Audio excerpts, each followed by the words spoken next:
Rencana Pemkot Denpasar dan Pemkab Badung membuang sampahnya ke TPA Bangli akhirnya batal.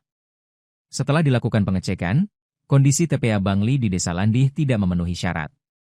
Gubernur Bali, Wayan Koster, mengungkapkan pihaknya telah melakukan pengecekan ke TPA Landih Bangli. Ternyata kondisinya tidak memungkinkan. Koster menyatakan TPA Bangli tidak memenuhi syarat untuk menampung 50% sampah Kota Denpasar dan Kabupaten Badung. Setelah saya cek ke TPA Bangli, ternyata kondisinya nggak memungkinkan, nggak memenuhi syarat. Jadi karena itu terkait dengan batas TPA Sung paling lambat 28 Februari, saya sudah melapor kepada Pak Menteri Lingkungan Hidup karena beliau yang memberikan arahan supaya TPA Sung berakhir 28 Februari 2026. Kepada Menteri LH, Koster meminta agar diberikan waktu untuk mengoptimalkan fasilitas yang akan dibangun oleh Kota Denpasar dan Kabupaten Badung. Sebelumnya, Kota Denpasar dan Pemkab Badung berencana membawa 50% sampahnya ke TPA Bangli. Ini menyusul rencana penutupan pengoperasian TPA Sung Denpasar mulai 28 Februari 2026 mendatang. Namun rencana tersebut memunculkan pro kontra di kalangan masyarakat. Selain itu, kondisi dan kapasitas TPA Bangli juga tidak mendukung. TPA yang secara administratif berada di wilayah Dusun Bangklet, Desa Kayu Bihi, ini luasnya hanya 4,75 hektar. Fasilitas dan peralatan di TPA Bangli juga tidak mendukung. Karena TPA Bangli tidak memungkinkan dan memenuhi syarat menerima limpahan sampah Denpasar dan Badung.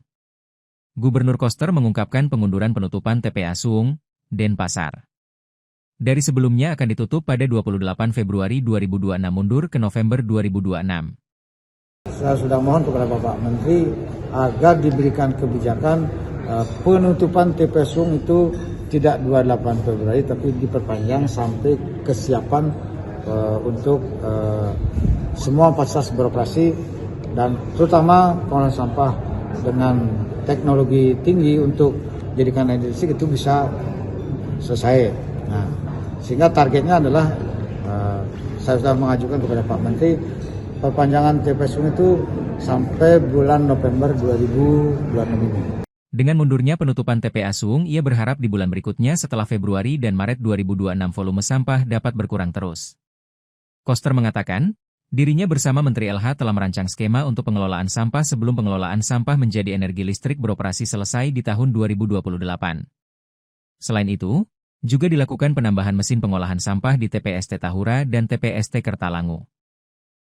Dan akan membangun sejumlah TPS 3R di wilayah Denpasar Barat, Timur, Selatan, Utara sehingga volume sampah yang dibawa ke TPA Sung akan berkurang. Koster juga menyatakan Menteri LH sudah menyetujui terkait kemunduran penutupan TPA Sung. Prinsipnya beliau oke, cuman jangan terlalu lama. Beliau menurunkan tim untuk melakukan evaluasi lapangan. Sebelumnya, Pemkot Denpasar berencana membangun 4 TPS 3R lagi untuk menangani sampah di Denpasar.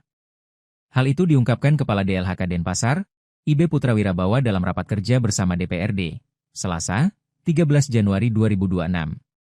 TPS 3R baru itu akan dibangun di Sidakarya, Padang Galak, Sanur Kauh, dan Ubung dengan dukungan hibah sarana dari pemerintah Provinsi Bali. Di sisi fasilitas skala besar, DLHK akan menambah mesin pengolahan di 3 pusat daur ulang, PDU, sampah. Pada 2026 kami menambah mesin dengan kapasitas 200 ton per hari dan 100 ton per hari, sehingga beban sampah yang masuk ke TPA bisa ditekan signifikan, kata Putra Wirabawa.